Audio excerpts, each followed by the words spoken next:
ఆ కుర్చీని మడతబెట్టి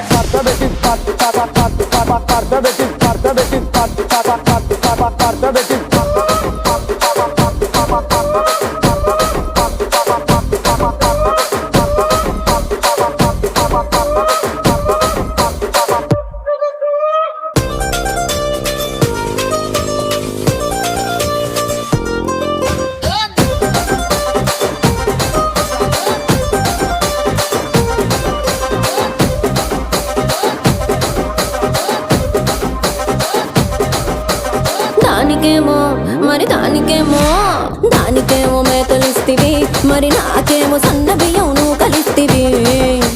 మేకలేమో వందలుగా మందలుగా పెరిగిపాయ, నాకిచ్చిన నూకలేమో ఒక్క పూట కరిగిపాయ. ఆడపచ్చరాళ్ళ తూకాలిస్తివి, మరి నాకేమో